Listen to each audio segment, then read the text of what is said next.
Nuances culturelles, un podcast de Louvre-Lens-Vallée. Bonjour, je suis Fiona Coco et vous écoutez Nuances culturelles, un podcast de Louvre-Lens-Vallée.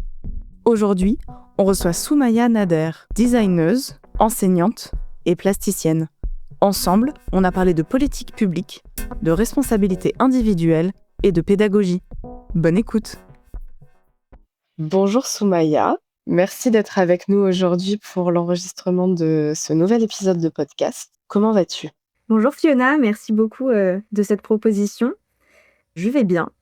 Je suis actuellement à mon atelier au bain-douche à Fontenay-sous-Bois. Est-ce que pour nos auditeurs et auditrices, tu peux te présenter rapidement de la manière dont tu le souhaites ? Je m'appelle Soumaya Nader, je suis plasticienne et designer au sein du collectif Poulpe, pour Pôle d'observation urbaine au langage pluridisciplinaire, où je suis surtout en duo avec ma collègue Audrey Alonso. Donc on a une pratique du design qui est assez spéciale, je pense, et propre à nous. Et on intervient surtout dans les Hauts-de-France, entre Paris et les Hauts-de-France.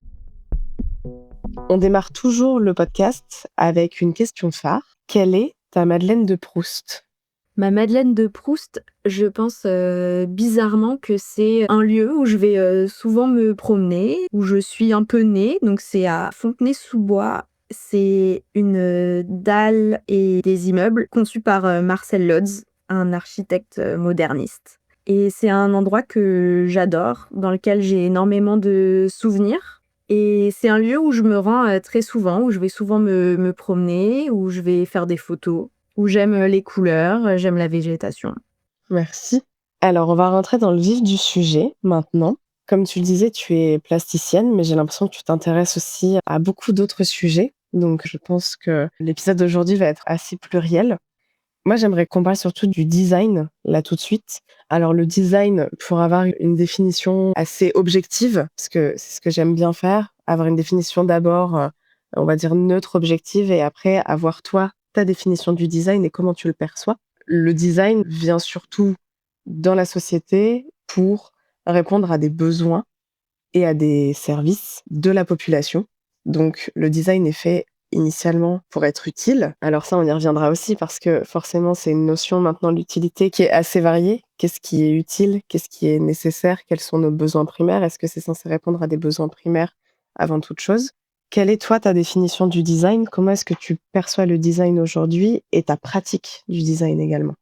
Je pense qu'on est aligné sur le fait que le design doit être utile. Par contre, pour nous, avec Poulpe, il ne doit pas forcément être matériel. On n'est pas dans l'idée que notre design va recréer des objets, des besoins. On n'est vraiment pas dans une logique potentielle de consommation. J'ai envie de cet objet, j'ai envie de cet aménagement, ce mobilier. Nous, c'est pas la manière dont on travaille. C'est la manière dont on a pu travailler à un moment. Mais je pense que très rapidement après nos études, qu'on a monté Poulpe il y a 8 ans, on a très vite renoncé à faire de l'objet ou du mobilier. En tout cas, pas des objets ni du mobilier à vendre, par exemple. Par contre, utile, on essaye de faire des projets utiles. On travaille énormément auprès de différents publics. Et si je dois donner l'exemple d'un projet récent, on a participé à une résidence à Dunkerque, donc au dispositif CLEA, Contrat local d'éducation artistique, où là, on était vraiment sur créer des petits projets avec différents publics, autant la maison d'arrêt de Dunkerque, autant des écoles primaires, autant le FRAC, par exemple. L'idée pour nous, c'est vraiment d'intervenir dans ce qui fait le quotidien, les lieux qu'on pratique tous les jours, se questionner sur nos habitudes et les habitudes qu'on a dans la ville, justement. Est-ce que vous vous considérez, vous, alors chez Poulpe, mais toi en particulier, mais je pense que vous êtes à peu près tous et toutes dans la même dynamique, comme des designers, designeuses engagées ? Je pense qu'actuellement, on peut que s'engager vers des problématiques en tant que designer, en tant que créateur. Il y a l'écologie, il y a la responsabilité sociale aussi. Surtout quand on agit auprès de public, il y a toujours le fait qu'on va avoir un impact qui ne sera pas justement forcément juste un objet, juste une trace matérielle, mais qu'on échange des moments où on transmet nos inspirations, nos pensées, nos envies. Donc forcément, on est engagé. Et je pense que nous, avec Poulpe, on est engagé auprès des publics. On parlait au tout début du design qui est majoritairement un design produit. donc avec, vraiment quelque chose de matériel. Est-ce que le design qui est immatériel est un design, on va dire, marginal? Et est-ce que le design engagé est-il un design marginal dans la société actuelle? Dans les milieux qu'on fréquente, en tout cas, le design engagé n'est pas marginal. On interagit au quotidien avec d'autres créateurs, plasticiens, designers qui sont engagés pour nous et justement avec qui c'est enrichissant d'avoir des échanges, d'imaginer des projets. Marginal au sein de la société, peut-être. Généralement, quand on pense à designer, on pense directement à design industriel, design de produits. Nous, on est quand même dans du matériel. C'est-à-dire que si ça va pas être un objet, ça va être plutôt des cartes postales. On n'est pas forcément sur quelque chose de fort matériel. Quand on fait par exemple des impressions à grande échelle en termes de nombre d'impressions, on essaye de passer par la risographie par exemple, qui est une technique plutôt écologique d'impression. On va moins être sur de la production en série de gros objets, d'objets qui nécessitent beaucoup de matière. À l'heure actuelle, qui fixe les critères d'utilité ou de responsabilité sociale? Est-ce que c'est plutôt quelque chose soit avec soi-même et donc chacun à sa manière décide un petit peu de comment il peut être utile ou comment il peut être responsable? Ou est-ce qu'il y a une sorte de norme justement, dans le milieu dont tu viens de parler qui détermine les critères de l'utilité sociale? Quand tu me poses cette question de l'utilité sociale, ça me fait beaucoup penser au fait qu'actuellement, il y a énormément de projets où on nous demande de faire participer les gens. Et pour moi, ça devient presque une injonction.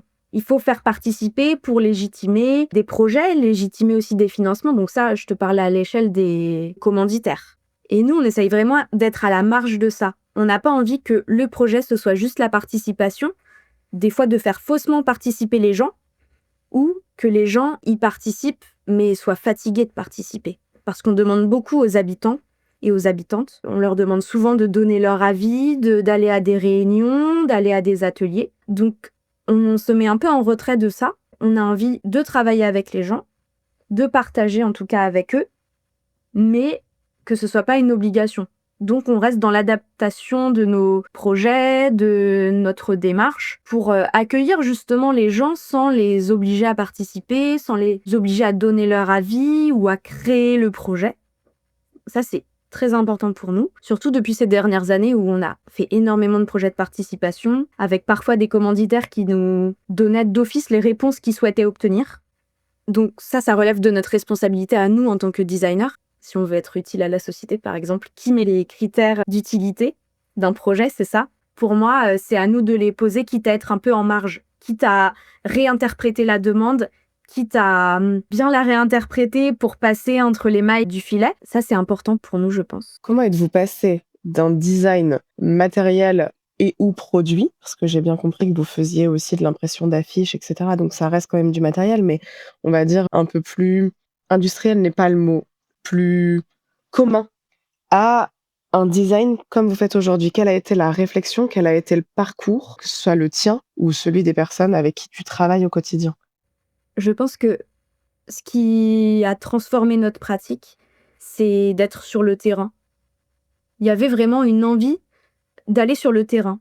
Si on imagine un projet pour des gens, il faut rencontrer ces gens. Il faut absolument avoir une interaction avec eux. Il faut mieux comprendre les besoins pour répondre à la demande. Et c'est en étant sur le terrain qu'on s'est rendu compte que parfois les demandes n'étaient pas adaptées, que parfois il y avait besoin de plus d'attention, que les projets de type mobilier urbain, réaménagement d'une place, etc., n'allaient pas régler les problèmes. Alors nous, on ne parle pas de régler les problèmes. Souvent, nos projets, je pense qu'ils rendent visibles davantage des problèmes pour que des décisions soient prises à une certaine échelle.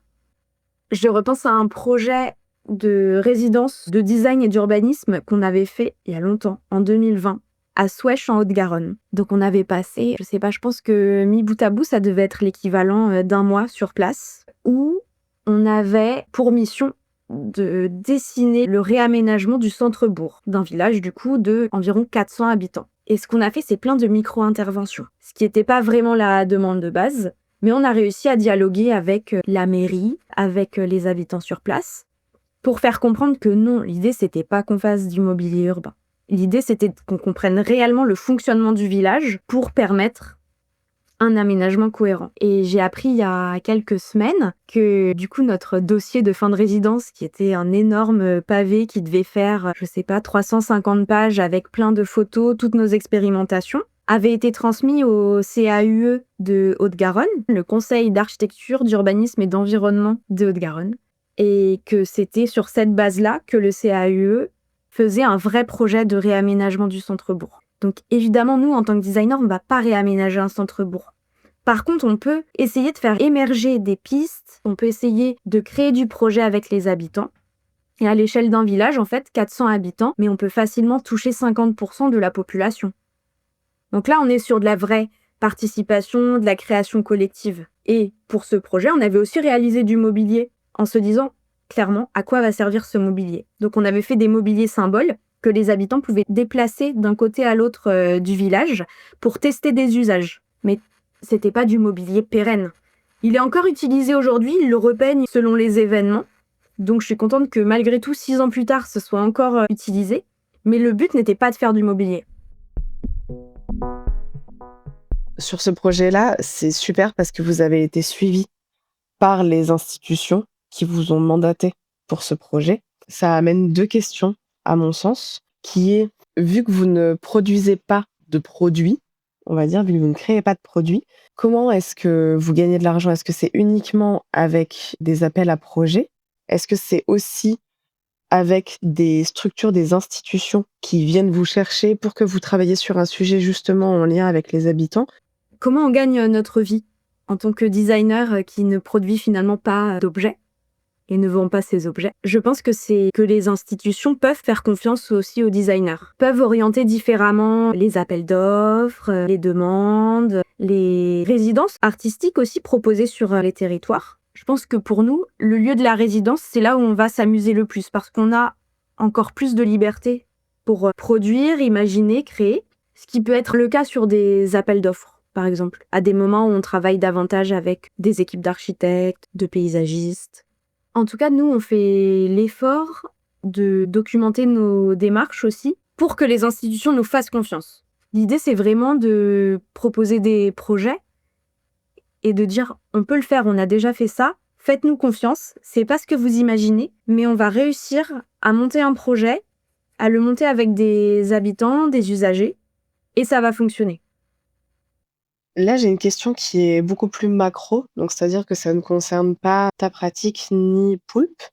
Est-ce que selon toi, le design est neutre ou toujours porteur d'une vision, qu'elle soit culturelle, économique, politique ou autre? Il y a tellement de formes de design différentes que, évidemment, que souvent le design est porteur de messages écologiques, politiques, culturels, et que chaque forme de design, donc potentiellement que chaque designer porte un avis, un engagement. Le design n'est pas neutre. De toute manière, même quand tu produis juste des objets, quels sont les procédés de fabrication, quels sont les matériaux utilisés. Et je pense qu'à l'échelle où nous, on peut travailler sur l'espace public, le message, il est directement politique, parce qu'il est visible dans l'espace public. Est-ce que selon toi, dans ces cas-là, on peut encore séparer création artistique, donc le design que vous pouvez faire chez Poulpe, et logique de marché, c'est-à-dire ce qui est entre guillemets «attendu» d'un designer ou d'un collectif de designers ou designeuses? Parce que c'est exactement ce que tu montrais dans l'exemple de résidence. C'est qu'on attendait quelque chose de vous en particulier et avec votre vision, vous avez amené autre chose. Donc est-ce qu'on peut encore séparer aujourd'hui l'artistique du marché? Forcément, il y a un lien entre la création, le marché, la manière dont les designers gagnent leur vie. Je pense que le tout, c'est que les commanditaires doivent apprendre petit à petit, et c'est à nous aussi de faire de la pédagogie là-dessus, à accepter une part de, pas de hasard, mais de variation dans les projets. Pour moi, toutes les fois où on a organisé des détails d'ateliers, toutes les 30 minutes, il va se passer ci et ça n'a jamais marché. En 8 ans, on n'a jamais un atelier qui s'est passé comme on l'avait écrit dans un dossier 6 mois avant. Peut-être qu'il y en a qui réussissent à le faire, mais comme notre démarche à nous, elle est vraiment orientée sur le terrain, le contact, les discussions, on peut très vite dévier. C'est pas pour autant que nous, on n'a pas des exigences de rendu. À chaque étape de projet, on fournit des comptes rendus, on fournit des photographies, des plans, tout ce qui est nécessaire à la compréhension d'un projet de design en tout cas. Et on rend des comptes aux commanditaires. Et c'est peut-être ça aussi, ce travail de mise en confiance et d'échange, c'est-à-dire qu'on échange autant avec les habitants, les habitantes, les usagers, les usagères, qu'avec ceux qui nous demandent de réaliser les projets. Donc tu parlais de l'humain qu'il y a dans nos projets, mais il est autant avec les gens avec qui on travaille que ceux pour qui on travaille. Est-ce que, à l'heure d'aujourd'hui, selon toi, l'utilité sociale, donc ce qu'on entend par utilité sociale, c'est une utilité dans la société sur des thématiques précises telles que l'écologie, l'égalité, l'accessibilité, l'inclusion, ce genre de choses. On le voit dans les entreprises avec ce qu'on appelle le greenwashing ou le pinkwashing, que ce soit pour l'écologie donc ou pour l'égalité des genres. Est-ce que selon toi, l'utilité sociale est aujourd'hui un argument de marketing comme un autre, ou ça commence à être une réelle volonté de la part des institutions qui partent dans cette démarche? Actuellement, le terme utilité sociale dans le design, je l'entends pas souvent. Alors que Audrey et moi, on est diplômés par exemple d'un master en design éco-social. Donc forcément, c'est ancré dans notre pratique.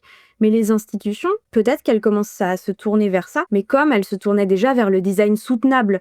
Pour moi, c'est des démarches qui ont envie d'exister et que les institutions font exister par le biais, comme on disait, d'appels à projets, de demandes, de commandes. Et je pense pas que ce soit forcément comme le greenwashing, tu vois, que ce soit un argument marketing. Je pense qu'il y a une vraie envie de la part des institutions de se tourner vers des pratiques inclusives, responsables, sociales.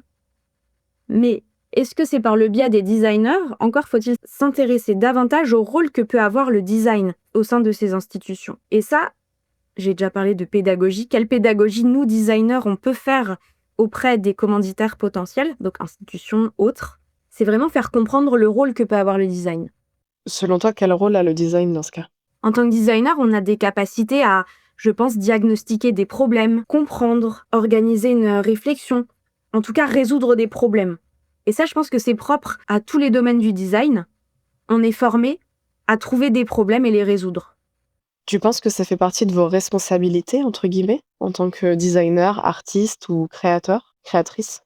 Je pense pas que ça fasse forcément partie de nos responsabilités, mais en tout cas, c'est notre savoir-faire. Les responsabilités, elles sont partagées avec les commandes, les moyens donnés justement au métier de la création pour répondre à des problèmes, essayer de les résoudre. D'après ce que je comprends depuis le début de notre échange, c'est que selon toi, le design, en dehors d'un design vraiment produit industriel, ne fait pas nécessairement partie d'un marché. Ce que j'entends par marché, c'est vraiment ce côté l'offre et la demande. C'est-à-dire que dans le design aujourd'hui, comme tu le disais, le design utile, ça reste quand même à la marge. En tout cas, dans la manière dont c'est exprimé. Probablement qu'il y a des designers, designeuses, artistes, créateurs, créatrices qui font du design social sans forcément le nommer comme tel. Moi, ce que j'appelle marché, c'est ce que les gens attendent d'un design, c'est-à-dire un produit qu'ils peuvent posséder. J'ai pas l'impression qu'on soit hors marché. Il y a quand même une demande. On répond de manière très régulière à des appels à projets, à des appels pour des résidences. Donc on fait partie quand même d'un écosystème de personnes qui vont aussi répondre à ces projets. Et nous, comme dans plein d'autres domaines, on est aussi mis en concurrence les uns avec les autres. Ou bien on travaille ensemble, mais on n'est pas hors marché. En tout cas, j'ai pas cette impression. Après, toutes ces demandes-là, elles sont aussi très variables selon le contexte économique, politique. Mais c'est vrai qu'on travaille davantage pour des collectivités, pour des institutions. Souvent, tout ça, c'est de l'argent public. Est-ce que, de ce fait, tu as l'impression qu'aujourd'hui, on observe des modèles économiques plus responsables? Je pense que pour Poulpe, on se questionne pas vraiment sur le modèle économique de manière générale. Évidemment, au quotidien, on le questionne quand on monte des projets, quand on autofinance des projets aussi. Mais c'est vrai qu'à l'échelle de notre production, on est plutôt responsable. Peu de matière, impression, comme je te disais, on passe souvent par la risographie. Et surtout, notre fonctionnement en tant que collectif, c'est une manière différente de partager les ressources, partager l'énergie, partager les dépenses. Donc je pense que sur ce plan-là, on est sur une économie spécifique. Et est-ce que tu as l'impression, parce que tu fais forcément de la veille en tant qu'artiste, que des modèles comme le vôtre émergent, que ce soit dans le secteur du design ou même dans un autre secteur? Dans le secteur du design, il y a beaucoup de collectifs, hein, qui se montent, pas que récemment. Il y a des collectifs qu'on connaît qui ont plus de 10 ans, qui fonctionnent encore. Je pense qu'on est dans une période, en tout cas en France, où on a besoin de mutualiser les forces pour réussir à imaginer des projets, surtout dans les milieux de la création. Pour notre avant-dernière question, je vais avoir une question qui est beaucoup plus macro. Est-ce que selon toi, la relation à la culture et donc par extension au design s'est transformée en acte de consommation? C'est-à-dire, on fait pour faire, on regarde pour regarder. Est-ce qu'en fait, la culture est devenue un mode de consommation plutôt qu'une démarche artistique en tant que spectateur, spectatrice ou artiste? Je pense que la culture, comme plein d'autres domaines, est sujette à des vagues de mode. Je pense que c'est beaucoup appuyé actuellement par les réseaux sociaux. Ça m'est déjà arrivé d'aller à des expositions et d'être surprise de voir d'un coup les gens enlever leur manteau pour faire des photos devant une œuvre, devant un fond, devant... Donc c'est des questions qu'on se pose, surtout dans les domaines du design où on est quand même sur des projets qui vont être visuels souvent. On pense parfois à la photo de fin aussi, la photo du projet terminé. On essaye de pas l'aborder pas quand on conçoit les projets, mais c'est vrai qu'on peut la remarquer, nous, dans la consommation qu'on fait de manière générale de la culture, dans notre démarche de veille aussi, d'aller voir des expositions, d'aller à certains endroits, de lire certains livres. Et j'espère qu'on reste authentique malgré forcément l'influence que ça peut avoir sur notre travail. Quel serait selon toi l'équilibre idéal entre la culture, le design et l'utilité sociale? Est-ce que d'ailleurs, il y a un équilibre idéal ou tout est intrinsèquement lié? L'équilibre à trouver, ça pourrait être davantage d'opportunités, d'appels à projets, par exemple, qui mêlerait ces 3 sujets. Mais comme je te disais, c'est en fonction des contextes. Souvent, il y a beaucoup d'opportunités où on a l'impression que du coup, ce qu'on va faire, même si on n'est pas sélectionné, même si on n'y répond pas, ça va avoir un impact, en tout cas, à l'échelle d'un territoire, à l'échelle d'une institution. Mais moi, je me dis que c'est plutôt ce rapport de confiance qui s'instaure petit à petit entre les designers, les institutions, les commanditaires, qui va permettre de trouver cet équilibre. Finalement, on va terminer avec la question phare du podcast. Si tu étais un type d'art, lequel serais-tu? Mais moi, je suis passionnée d'architecture moderne, donc je reviens à ma Madeleine de Proust. Ce serait peut-être mon type d'art. Magnifique, la boucle est bouclée. Et est-ce que tu as une œuvre qui, dans ta vie, soit que tu as découverte quand tu étais plus jeune, soit une œuvre récente, mais une œuvre qui t'a marquée? J'ai pas une œuvre qui m'a marquée. Il y a plein d'artistes plasticiens que j'aime beaucoup, d'architectes qui m'inspirent. Mais si je peux parler en tout cas d'un livre que j'ai lu récemment, j'ai beaucoup aimé le livre Ascendant Beauf de Rose Lamy, qui nous raconte par son histoire personnelle comment elle a pas mal été perçue comme une beauf. Et justement, comment certaines personnes peuvent avoir beaucoup de condescendance vis-à-vis de ce qu'ils considèrent comme des beaufs. Et je sais que moi, j'ai des collègues qui m'ont déjà dit « Ah mais je pourrais pas travailler avec autant de personnes comme toi tu le fais. » Parce qu'on est toujours dans une telle mixité culturelle, sociale, qui moi me plaît énormément. Et en fait, sa réflexion dans son livre m'a permis de beaucoup comprendre pourquoi des gens pouvaient être surpris qu'on aime travailler avec autant de diversité. Eh bien, merci pour cette réponse. Merci encore une fois d'avoir accepté d'échanger avec nous aujourd'hui. Merci à toi, Fiona, pour ces échanges. Merci pour votre écoute. Cet épisode est rendu possible grâce à Studio Flamboyance. À l'écriture, Fiona Coco et Vincent Gariazzo. À la musique, Thierry Mbaye. Merci à toute l'équipe de Louvre-Lens-Vallée, Margherita Balzerani, Olivier Secotti, Vincent Gariazzo, Thierry Mbaye, Sarah Bellil, Charlotte Sautière, Marion Lefebvre, Scott Froidevaux, Léos Primont, Pauline Montuy et Fiona Coco. Merci à nos membres fondateurs, la communauté d'agglomération Lens-Liévin, la région Hauts-de-France, l'Université d'Artois, la Chambre de commerce et d'industrie de la région Hauts-de-France, la Chambre des métiers et de l'artisanat des Hauts-de-France et le musée du Louvre-Lens.